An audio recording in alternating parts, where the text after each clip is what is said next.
ఓం శ్రీకృష్ణాయ నమః. జై గురుదేవ్. వసుదేవసుతం దేవం కంసచాణూరమర్దనం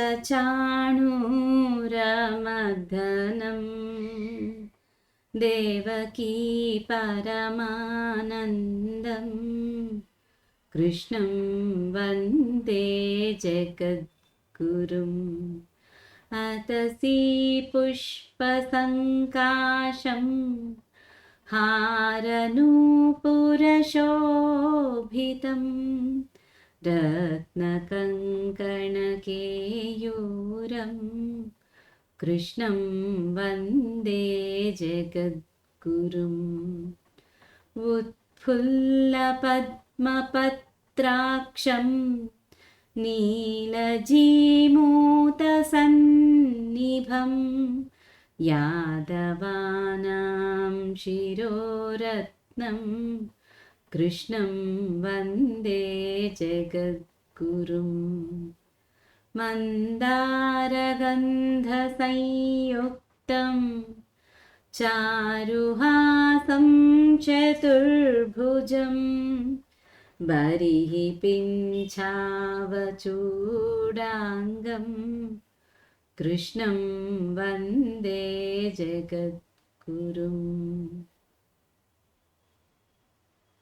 కుటిలాలకసంయుక్తం పూర్ణచంద్రనిభాననం విలసత్కుండలధరం దేవం కృష్ణం వందే జగద్గురుం.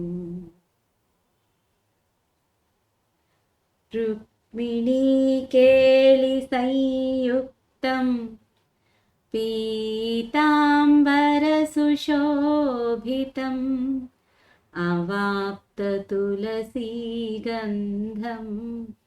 కృష్ణం వందే జగద్గురుం.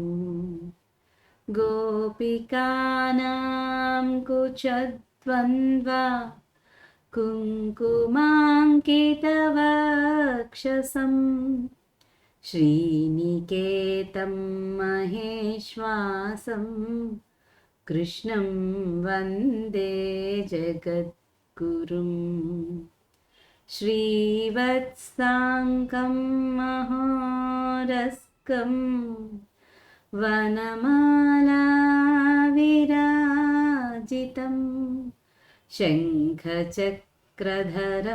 దేవం కృష్ణం వందే జగద్గురుం. కృష్ణాష్టకమిదం పుణ్యం ప్రాతరుద్ధాయ యః పఠేత్ కోటిజన్మకృతం పాపం స్మరణేన వినశ్యతి. జై గురుదేవ్. జై గురుదేవ్ అండి అందరికీ. ఈరోజు మనం శ్రీమదాంధ్ర మహాభారతంలో ఆది పర్వము ప్రథమాశ్వాసంలో 11వ భాగంలోకి వెళ్తున్నాము. అయితే నిన్నటి వరకు మనము సహస్రపాదుడు అనే మునిశ్రేష్ఠుడు ఈ ఖగముడనే మునిశ్రేష్ఠుడు ఇద్దరు సహాధ్యాయులు. అయితే ఈయన వేళాకోళానికని చెప్పి ఈ సహస్రపాదుడు ఆయన మెడలో గడ్డితో చేసినటువంటి పామును వేస్తే ఆయన బెదురుకొని కోపంతో నువ్వు కూరలు పీకిన పాములాగా ఉండు అనేసి శపిస్తాడు. శపించేటప్పటికి ఏంటి నువ్వు నా ఫ్రెండ్ కదా, నేనేదో చిన్న వేళాకోళం చేస్తే దానికే నువ్వు ఇంత కోపగించుకోవాలా అనేసి అంటాడనమాట సహస్రపాదుడు. అప్పుడు ప్రార్థిస్తే నన్ను క్షమించలేవా అని అడిగితే అప్పుడు ఖగముడు అంటాడు, సరే నేను కూడా ఇంత కోపపడి ఉండాల్సింది కాదు, కానీ కోపం పడ్డాను కదా, ఇప్పుడు నేను అన్న మాటకి తిరుగుండదు, కాబట్టి కొద్ది రోజులు ఇలా ఉండు, ఆ తర్వాత భృగు వంశంలో పుట్టిన రురుడు అనేవాడు నీ దగ్గరకు వచ్చినప్పుడు నీ నిజ రూపాన్ని నువ్వు పొందుతావు అని చెప్పి అంటాడనమాట. ఇది రురుడు తన భార్య అయినటువంటి ప్రమద్వరను సర్పం కాటేస్తే ఆ సర్పజాతి మీద కక్షతో పాముల్ని తన ఒక పెద్ద కర్ర తీసుకొని పాముల్ని కుట్టి కుట్టి చంపేస్తుంటాడు. అలా ఎలా అడవిలోకి వెళ్ళడం, పొదల చుట్టూ వెతకడం, పొదల్లోనూ చెట్ల కింద వెతకడం, పుట్టల్లో అంతా వెతకడం, పాములు బయటికి తీసుకురావడం, కొట్టడం, చంపడం, వాటి పదేయడం అనమాట. ఈ పని చేస్తుంటాడు. అలా పని చేస్తున్నప్పుడు ఈ డుండుబం పాము ఈయనకి ఎదురుపడుతుంది. ఎదురుపడి ఆ డుండుబం పాముని ఇలా ఎత్తి చంపపోయే లోపల హరిహరి అని అంటాడనమాట. ఎవరు? సహస్రపాదుడు ఆ డుండుబం రూపంలో ఉంటాడు కాబట్టి హరిహరి అని అంటాడు. ఈ లోపల ఆయన కర్ర ఎత్తి చంపపోయే లోపలికి సహస్రపాదుడు తన నిజస్వరూపం తీసేసుకుంటాడు. ఖగముడి యొక్క శాపం నుంచి విముక్తి పొందుతాడు రురుడి యొక్క దర్శనంతో అనమాట. సో అప్పుడు చెబుతాడు రురుడికి, అయ్యా నువ్వు ఇలా ఎందుకు అయ్యావు అని అడిగితే రురుడికి చెప్తాడు సహస్రపాదుడు ఇలా అనేసి తన వృత్తాంతాన్నంతా చెప్తాడు. ఇక ఈరోజు ముందుకెళ్తే 158 వచనం.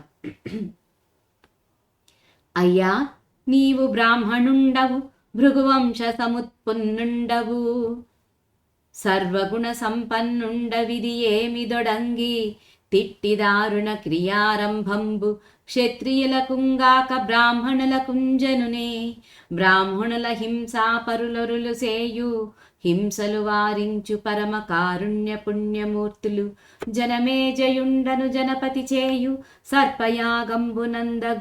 సర్పయాగంబునందు అదృశాపసం సర్పయాగంబునదగద్రూషాపంబున నయ్యడు సర్పకుల ప్రళయంబును, భవత్పితృశిష్యుండైన యాస్తికుండను బ్రాహ్మణుండ కాడయుడగించనని చెప్పి సహస్రపాదుండు రురునకు సర్పఘాతంబునందుపశమన బుద్ధి పుట్టించనని నవిని, శౌనకాది మహామును లక్కతకున కిట్లనిరి. తాత్పర్యం. అయ్యా రురు, నీవు బ్రాహ్మణుడవు, భృగు మహర్షి వంశంలో పుట్టినవాడువు, సర్వ సద్గుణ సంపదతో కూడినవాడవు. ఇదేమి ఇటువంటి పని చేయటానికి ఆరంభించావు? ఇట్టు ఘోరమైన పని అందలి ప్రయత్నము క్షత్రియులకు తగును కాని బ్రాహ్మణులకు తగునా? బ్రాహ్మణులు హింస చేయకుండా ఉండటంలో ఆసక్తి కలవారు, పైపెచ్చు ఇతరులు చేసే హింసలను తొలగించే గొప్ప దయకున్నూ పుణ్యానికిన్నీ రూపు కట్టినవారు. జనమేజయుడనే రాజు చేసే సర్పయాగంలో తల్లి అయిన కద్రువ ఇచ్చిన శాపం చేత కలిగే నాగవంశ వినాశనాన్ని నీ తండ్రికి శిష్యుడైన ఆస్తికుడనే బ్రాహ్మణుడే కదా వారించింది అని చెప్పి సహస్రపాదుడనే ముని రురుడు అనే భృగువంశ బ్రాహ్మణుడికి ప్రాములను చంపే ప్రయత్నం మానివేసే బుద్ధిని కలిగించాడని కథకుడు చెప్పగా విని శౌనకాది మహర్షులు కథకుడైన ఆ సౌతిని ఈ విధంగా అడిగారు. ఇక్కడ తాత్పర్యంలో ఏం చెప్తున్నారు?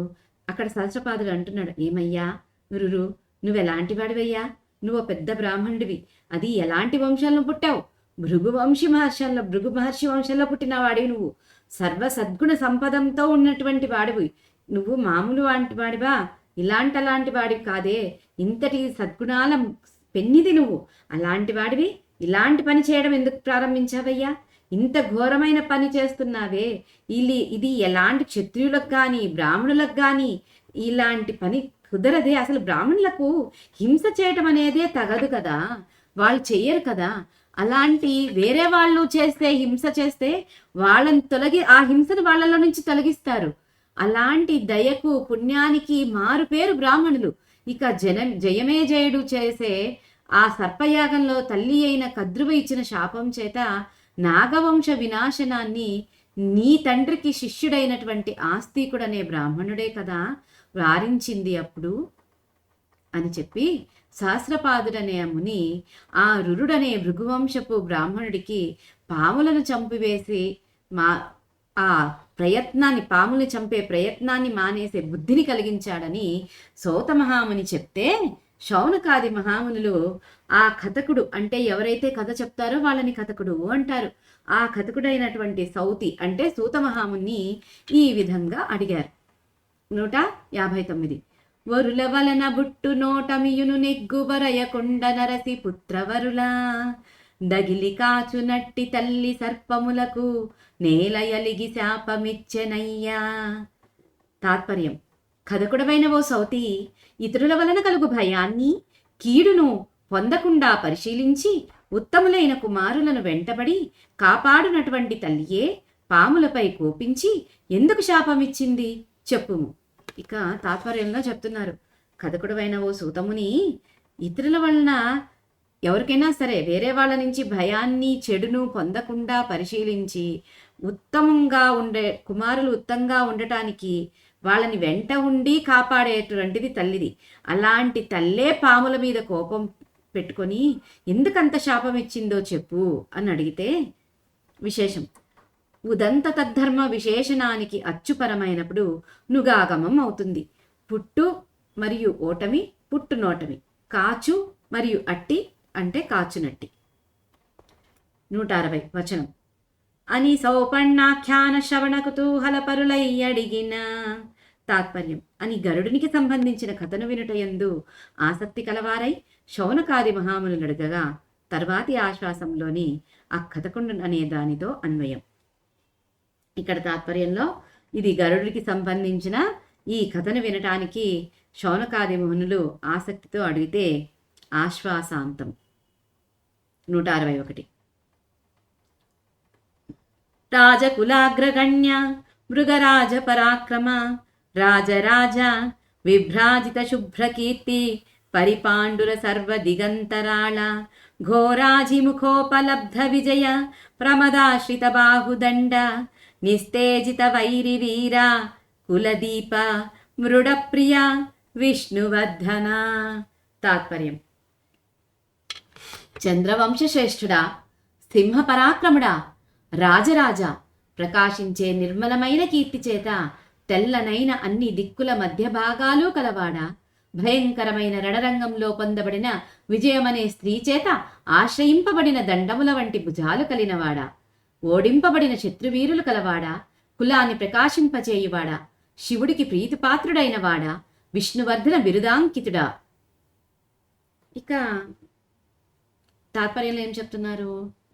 చంద్రవంశంలో శ్రేష్ఠుడైనటువంటి వాడు, సింహము లాంటి పరాక్రమం కలిగినటువంటి వాడు, రాజరాజు, రాజులకే రాజు, ప్రకాశించేటువంటి నిర్మలమైన కీర్తి చేత తెల్లనైన అన్ని దిక్కులా ఆయన కీర్తి ప్రసరింపబడినటువంటి వాడా, భయంకరమైన రణరంగంలో విజయమనే స్త్రీని పొంది ఆ తర్వాత ఆమె తోటి ఆశ్రయింపబడినటువంటి భుజాలు అంటే విజయాన్ని భుజాలుగా కలిగినటువంటి వాడా, ఓడింపబడిన శత్రువులు కలిగినటువంటి వాడా, కులాన్ని చేసినటువంటి వాడా, శివుడికి ప్రీతిపాత్రుడైనటువంటి వాడా, విష్ణువర్ధన బిరుదాంకితుడా. ఇది ఎవరిని అంటుంది? రాజరాజ నరేంద్రుని ఉద్దేశించి అంటున్నది ఇక్కడ. ఇక 162. ఆదిక్షత్ర చరిత్ర ధరాదేవశీ పరంపరావర్ధిత నిత్యోదయ సత్యోదిత విమలాదిత్య తనూజ విక్రమాదిత్య నిభా. ఆది కాలంలో ఉన్న మనువు మొదలైన క్షత్రియుల చరిత్ర వంటి చరిత్ర కలవాడా, బ్రాహ్మణుల ఆశీర్వాదాల సమూహం చేత పెంపొందిన నిరంతరమైన అభ్యుదయం కలవాడా, సత్యవాక్కులు కలవాడా, విమలాదిత్యుని కుమారుడా, విక్రమాదిత్యునితో సమానుడా.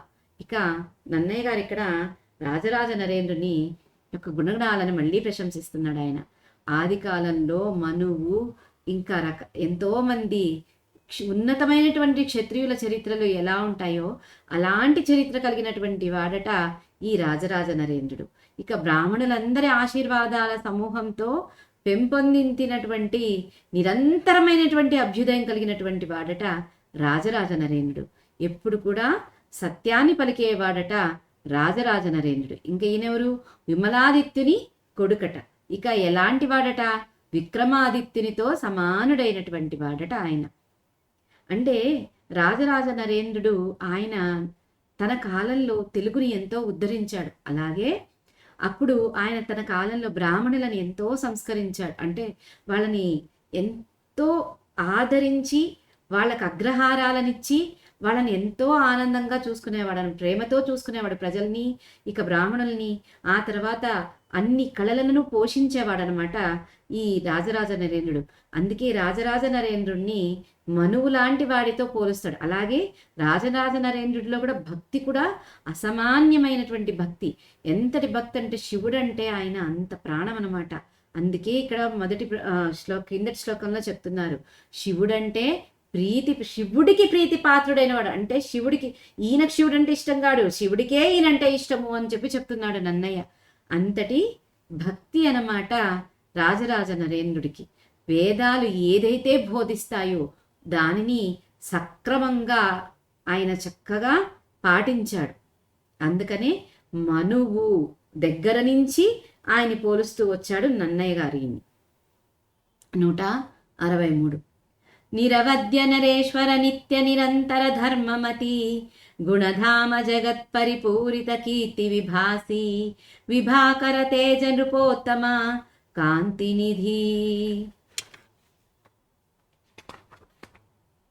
తాత్పర్యం: దోషరహితుడా, మానవాధిప, ఎల్లప్పుడూ ఎరతెరిపి లేకుండా ధర్మం చేసే బుద్ధి కలవాడా, సద్గుణాలకు నిలయమా, లోకాలన్నింటి యందును నిండిన కీర్తితో ప్రకాశించేవాడా, సూర్యుడి తేజం వంటి తేజం కలవాడా, రాజశ్రేష్ఠుడా, కాంతి నిధానమా, రాజరాజ నరేంద్ర. ఇక్కడ ఏం చెప్తున్నారు? దోషాలనేటువంటి లేనివాడు, అంటే తప్పులు చేయనటువంటి వాడు, మానవుల్లో అధికుడు, ఎల్లప్పుడూ ఎడతెరిపి లేకుండా అంటే ఆపకుండా ధర్మం చేసే బుద్ధి కలిగినటువంటి వాడు, సద్గుణాలకు నిలయమైనటువంటి వాడు, లోకాలన్నింటిలోనూ నిండినటువంటి కీర్తితో ప్రకాశించేటువంటి వాడు, సూర్యుడి లాంటి తేజం కలిగినటువంటి తేజస్సు కలిగిన వాడు, రాజుల్లో శ్రేష్ఠుడు, కాంతి నిధానుడు, రాజరాజ నరేంద్ర అని ఆయన ఇంకా స్తుతిస్తున్నాడు. ఇక్కడ విశేషం: తోటక వృత్తంలో ఒక్కొక్క పాదానికి 4 సగణాలు ఉంటాయి. 9వ అక్షరం యతిస్థానం, ప్రాస నియమం ఉన్నది. 164 గద్యము. ఇది సకల సుఖ విజన వినుత నన్నయ భట్ట ప్రణీతంబైన శ్రీ మహాభారతంబునం దాది పర్వంబున ననుక్రమణికయును జౌషోద్యంక మాహాత్మ్యంబును భృగువంశ కీర్తనంబునున్నది ప్రథమాశ్వాసము. తాత్పర్యం: ఇది సుకవులందరి చేత కీర్తింపబడే నన్నయ భట్టు చేత రచించబడిన శ్రీ మహాభారతంలోని ఆది పర్వంలో అనుక్రమణిక, పౌష్యుడు, ఉదంకుడు అనే వారి మహత్వాన్ని చెప్పే కథ, భృగువంశాన్ని కీర్తించే కథ కల ప్రథమాశ్వాసం. ఆది పర్వంలో ప్రథమాశ్వాసం సమాప్తం. ఈ తాత్పర్యంలో ఏం చెప్తున్నారు? సుకవులు అంటే మంచి కవులందరి చేత కీర్తించబడేటువంటి నన్నయ్య భట్టారి చేత రచించబడినటువంటి ఈ శ్రీ మహాభారతంలోని ఆది పర్వంలో అనుక్రమణిక భారత, ఆ తర్వాత పౌష్యుడు, ఉదంకుడు అనే వారి యొక్క మహత్వాన్ని చెప్పే కథ, భృగువంశాన్ని కీర్తించే కథ కలది ఈ ప్రథమాశ్వాసము. ఇంతటితో సంపూర్ణము అని చెప్పి ముగిస్తున్నారు. ఇక ముందుకు వెళితే శ్రీమదాంధ్ర మహాభారతము ఆది పర్వము ద్వితీయాశ్వాసము ప్రారంభమవుతుంది. శ్లోకము 1. శ్రీవనితావల్లభ వేంగీ విషయాధీశ కావ్యగీత ప్రియ నావనినాథ కిరీటత టీవిల సద్రత్న సంఘటిత పద కమలా. తాత్పర్యం: లక్ష్మి అనే కాంతకు ప్రియుడా, వేంగి దేశానికి రాజా, కావ్యాలలో గీతాలలో ఆసక్తి కలవాడా, బహుదేశ రాజుల కిరీట తటాలలో ప్రకాశించే మణుల చేత కూర్చబడిన పద్మాల వంటి పాదాలు కలవాడా, రాజరాజ నరేంద్ర. ఇంకా ఈయన ఆశ్వాసము మొదట్లోను ఆశ్వాసం చివరిలోను తన కృతి భర్త అయినటువంటి ఈయన అంకితం చేస్తున్న ఈ మహాభారతాన్ని ఆయన రాజరాజ నరేంద్రుడికి అంకితం చేస్తున్నాడు. కాబట్టి కృతి శ్రోత, కృతి భర్త రెండు ఈయనే, కాబట్టి ఈయనకి ఆయన స్తుతిస్తున్నాడు అనమాట. ఇక లక్ష్మి అనే కాంతకు ప్రియుడా అంటే ఇక్కడ ఈ రాజులలో విష్ణువు యొక్క అంశం ఉంటుంది. అంటే ఇక్కడ శ్రీ అంటే రాజ్యలక్ష్మి అని కూడా చెప్పవచ్చు అని ఈ మాట ఆయన ఉపయోగించారు. వేంగి దేశానికి రాజా, కావ్యాలలో గీతాలలో ఆయనకు ఆసక్తి కలిగింది కాబట్టి ఆసక్తి కలవాడా, బహుదేశ రాజుల యొక్క కిరీటాలలో ప్రకాశించే మణుల చేత కూర్చబడినటువంటి పద్మాల లాంటి పాదాలు, అంటే ఆయన పాదాలు అంత ఎర్రగా అందంగా ఉన్నాయి అనేసి రాజరాజ నరేంద్ర అని చెప్తున్నారు. విశేషం: ఇది రాజరాజ నరేంద్రుడికి సంబోధన. ఇతడు కృతిపతి, కృతి శ్రోత. ముందుకెళ్తే గరుడోపాఖ్యానము 2. కద్రు వినతలు పుత్రులంగోరి పడయుట. వచనం: అక్కతకుండు శౌనకాది మహామునుల కుంజెప్పే నాదియుగంబునం కశ్యప ప్రజాపతి భార్యలైన కద్రువయు వినతయు ననువారలు పుత్రార్థినులై యనేక సహస్ర వర్షంబులు కశ్యపు నారాధించినం. కశ్యపుండు ప్రసన్నుండై మీ కోరిన వరంబులిచ్చ వేడుండనిన. తాత్పర్యం: కథకుడైన ఉగ్రశ్రవసుడు శౌనకుడు మొదలైన మహామునులకు ఇలా చెప్పాడు. కృతయుగంలో కశ్యప బ్రహ్మ యొక్క భార్యలైన కద్రువ వినతాలనేవారు కుమారులను కోరిన వారై పెక్కు వేల ఏండ్లు కశ్యపుడిని సేవించగా అతడు అనుగ్రహం కలవాడై మీరు కోరిన వరాలను ఇస్తాను కోరుకోండి అని పలకగా, ఇక్కడ తాత్పర్యంలో ఏం చెప్తున్నారు? కథకుడు ఉగ్రశ్రవసుడనే సూతమహాముని శౌనకుడు మొదలైన మహామునులకు ఆ దీర్ఘసత్రయాగంలో ఉన్న వాళ్ళకి ఇలా చెప్పాడు. కృతయుగంలో కశ్యప బ్రహ్మ యొక్క భార్యలైనటువంటి కద్రువ వినతలు అనే వాళ్ళు భార్యలన్నమాట. వాళ్ళు సంతానం కోరి అనేక వేల ఏండ్లు కశ్యపుడిని ఆరాధించి సేవిస్తారు. ఆయనకి అనుగ్రహం కలిగి వాళ్ళ మీద సరే మీరు కోరినటువంటి వరాలను ఇస్తాను కోరుకోండి అని అంటే,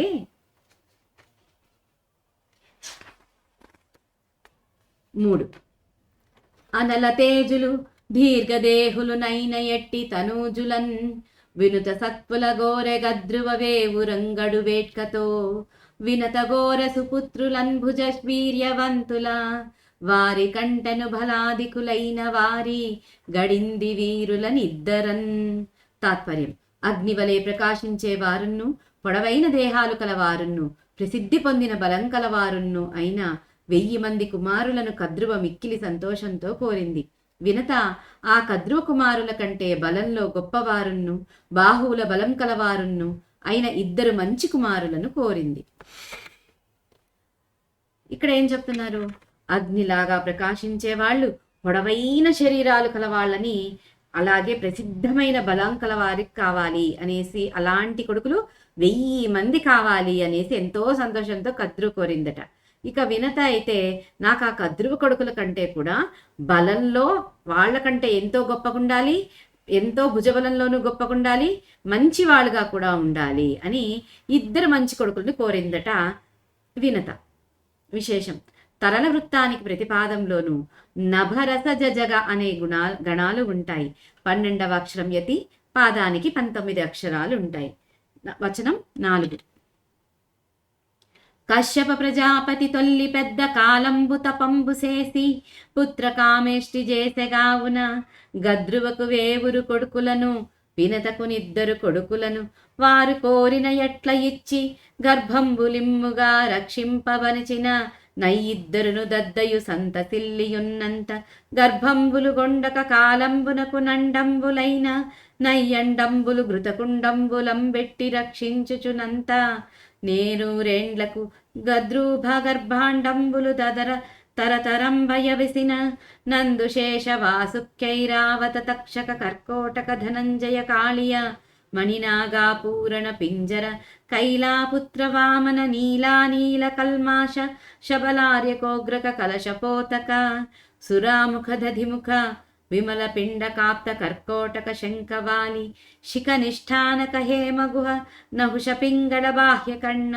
హస్తిపదముద్గర పిండక కంబలాశ్వతర కాళీయక వృత్త సంవర్తక పద్మశంఖముఖ కూష్మాండక క్షేమక పిండారక కరవీర పుష్పదంష్ట బిల్వక బిల్వ పాండర మూషకాద శంఖ శిరఃపూర్ణ భద్రహరిద్రకా పరాజిత జ్యోతిక శ్రీవః కౌరవ్య ధృతరాష్ట్ర శంఖపిండ వద్విరజస్సు బాహుశాలి పిండ హస్తిపిండ ఫిటరక సుముఖ కౌణపాశన కుఠర కుంజర ప్రభాకర కుముదాక్ష తిత్తిరి హలిక కర్దమ బహుమూలక కర్కర కుండోదర మహోదరులాదిగా గల వేవురు నాగముఖ్యులు పుట్టిన.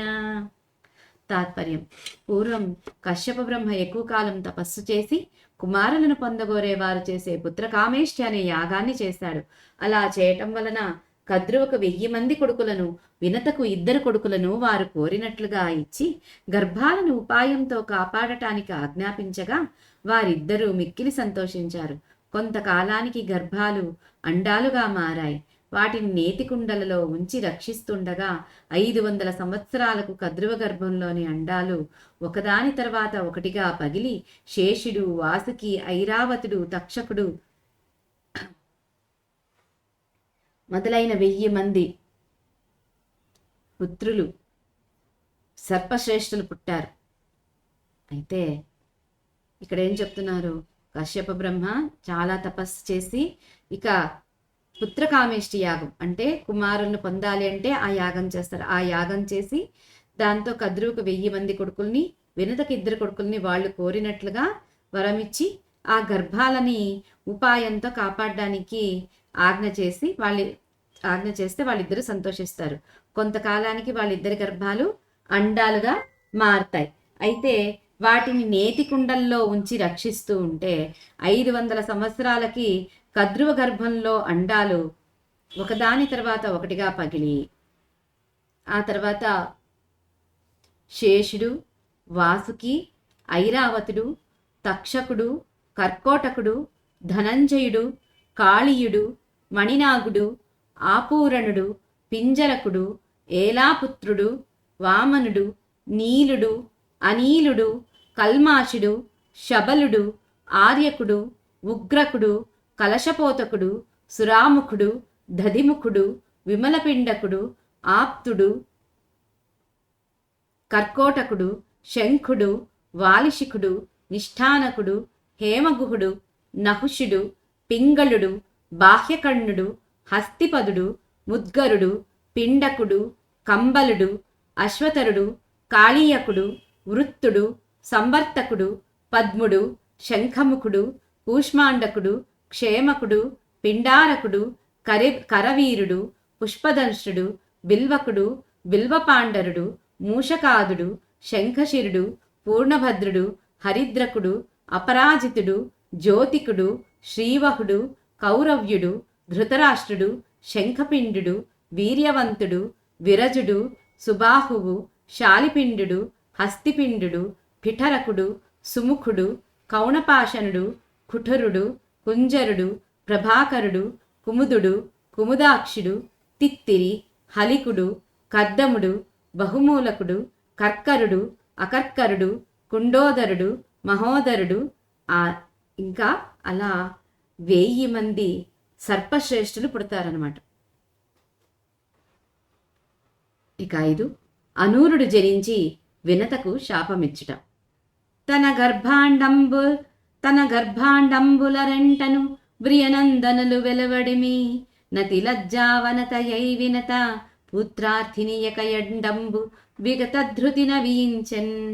తాత్పర్యం: తన గర్భం నుండి పుట్టిన గ్రుడ్లు రెండింటి నుండి ముద్దు కుమారులు బయల్పడని కారణాన మిక్కిలి సిగ్గుచేత కృంగినదై కొడుకులను కోరే వినత ధైర్యం కోల్పోయి ఒక గ్రుడ్డును బద్దలయ్యేటట్లు చేసింది.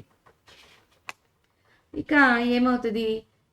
కద్రువకేమో 500 సంవత్సరాలకంతా ఆవిడ గర్భం నుంచి అండాలు 1000 అండాల నుంచి ఇలా సర్పశ్రేష్ఠులందరూ 1000 మంది దాకా పుట్టేస్తారు. ఇక ఆ తర్వాత మళ్ళీ 100 సంవత్సరాల పైనే వెయిట్ చేస్తుంది ఎవరు? మన వినత. అయినా సరే ఈ అండం పగిలే సూచనలు కనిపించట్లేదు. ఇక ఆవిడకి డౌట్ వస్తుంది. ఇక ఆవిడకి ఒక పక్క కద్రువకేమో ఇంతమంది పుత్రులు పుట్టి ఆవిడేమో సంతోషంగా తన పుత్రులు సేవిస్తూ ఉంటే, తన పుత్రులతో ఆనందంగా ఆవిడ తిరుగుతూ ఉంటే, ఈమెకేమో భయం వేస్తుంది. ఇంకో పక్క సిగ్గుపడిపోతుంది. నాకేంటి ఇంకా నా పిల్లలు ఇంకా పుట్టట్లేదు, అడిగిందే 2 అడిగానే, ఇంకా అసలు ఈ అండాలు పనిచేస్తున్నాయా లేదా ఈ అండాలు అనేసి కూడా డౌట్ వచ్చేసి ఆవిడ ఏం చేస్తుంది? ఇక భయంతో ధైర్యం కోల్పోయి ఒక గుడ్డుని పగలగొడుతుంది అనమాట. 6 దాననపరార్థకాయ విహీనుడు పూర్వార్థతను సహితుడరుణుడనంగా నుదయించసుతుండు మహానీతియుతుండు తల్లి కప్రియమెసగన్. తాత్పర్యం: ఆ గ్రుడ్డు నుండి క్రింది సొగం దేహం లేని వాడును మీది సొగం దేహంతో కూడిన వాడును అయిన కుమారుడు అరుణుడు అనే పేరుతో గొప్ప నీతితో కూడిన వాడు తల్లికి అనిష్టం అతిశయించేటట్లు పుట్టాడు. ఎప్పుడైతే ఆవిడ గుడ్డు పగలగొడుతుందో పాపము, ఆ గుడ్డులో నుంచి సొగం దేహం మాత్రమే, అంటే తల నుంచి కింద వరకు చేతులు వచ్చింటాయి, ఇంకా కింద నడుము కింద భాగం ఇంకా రాలేదు, అంతవరకే ఆ దేహం వచ్చింటుంది అనమాట పాపం, ఇంకా మిగతా దేహం లేదు.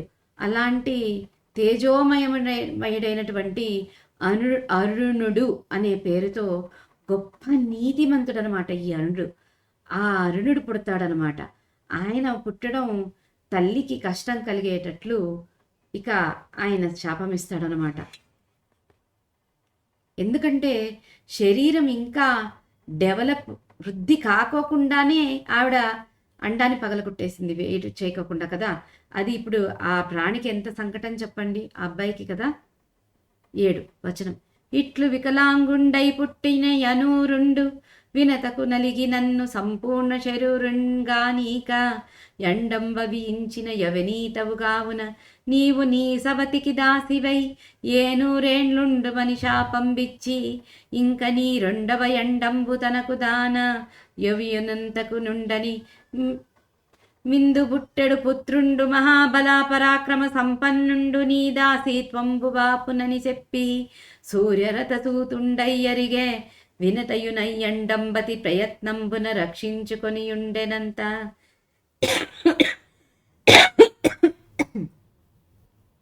తాత్పర్యం. పూర్తిగా ఏర్పడని శరీరంతో పుట్టిన అనూరుడు వినతపై కోపగించుకొని నన్ను పూర్తి శరీరం కలవాడిని కానీయకుండా గ్రుడ్డును బద్దలు చేసిన నీతి లేని దానివి కావున నీ సవతి అయిన కద్రువుకు దాసిగా 500 సంవత్సరాలు ఉండుమని శపించి 2వ గ్రుడ్డు తనకు తానుగా పగిలే వరకు ఉండనిమ్ము.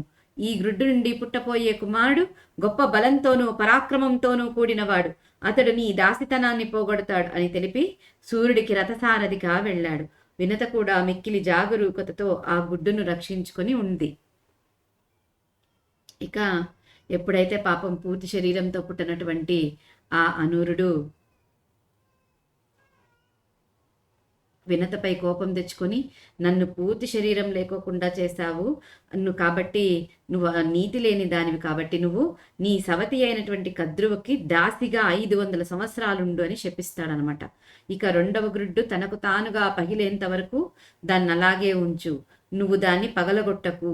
ఈ గుడ్డు నుంచి పుట్టే నీ కొడుకు గొప్ప బలవంతుడు పరాక్రమవంతుడు, అతడు నీ దాసిత్వాన్ని పోగొడతాడు అని చెప్పి ఇక సూర్యుడికి రథసారథిగా వెళ్ళిపోతాడు.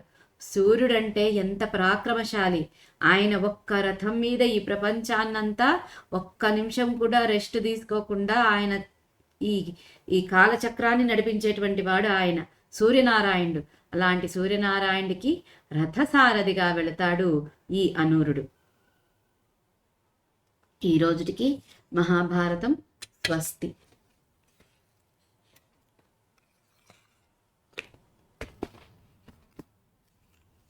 నారాయణీయం. ఎవరు వస్తారు ముందుకి? ఈరోజు 48వ దశకం 5-6 శ్లోకాలు ఉన్నారు ఎవరన్నా? 48వ దశకం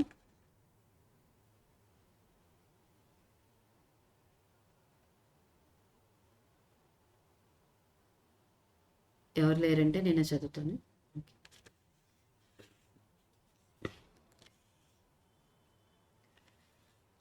యువామవాప్తౌ కకుభాత్మతాం చిరం హరిం నిరీక్షాత పదం స్వమాప్నుతం ఇతిరితౌ తౌ భవదీక్షణ స్పృహాం గతౌ రజాంతే కకుభౌ బభూవతుః.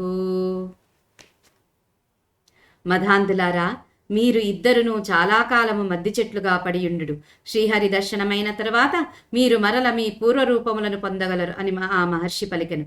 ప్రభు, అప్పటి నుండి వారిద్దరు నీ దర్శనాభిలాషులై గోకులమున మద్ది చెట్లై పడియుండ్రి.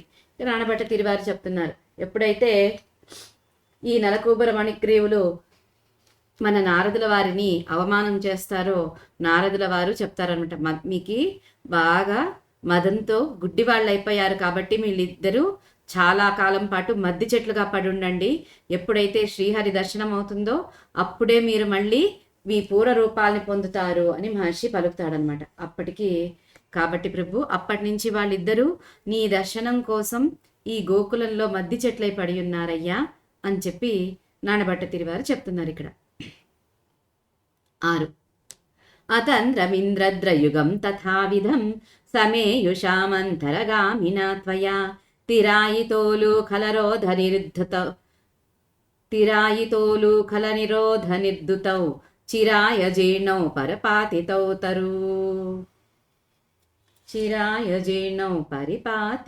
తరు స్వామి, నీవు ఎట్టి ఆలస్యము చేయక మెల్లమెల్లగా దోగాడుచు ఆ చెట్ల మధ్యగా సాగిపోయితివి.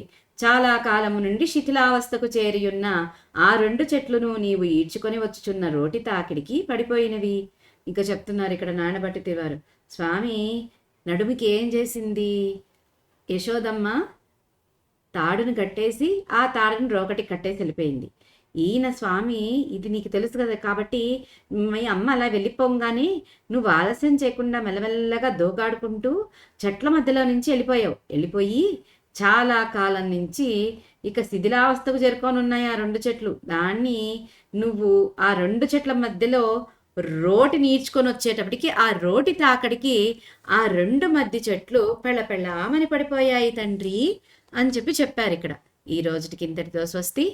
ఓం శ్రీకృష్ణాయ నమః. జై గురుదేవ్. యదక్షరపదభ్రష్టం మాత్రాహీనం తు యద్భవేత్ తత్సర్వం క్షమ్యతాం దేవ నారాయణ నమోస్తుతే. విసర్గబిందుమాత్రాణి పదపాదాక్షరాణి చ న్యూనాని చాతిరిక్తాని క్షమస్వ పురుషోత్తమ. అన్యథా శరణం నాస్తి త్వమేవ శరణం మమ. తస్మాత్ కారుణ్యభావేన రక్ష రక్ష జనార్దన. లోకా సమస్తా సుఖినో భవంతు. లోకా సమస్తా సుఖినో భవంతు. లోకా సమస్తా సుఖినో భవంతు. ఓం శాంతి శాంతి శాంతి. సర్వం శ్రీ శ్రీ సద్గురు చరణారవిందార్పణమస్తు. జై గురుదేవ్.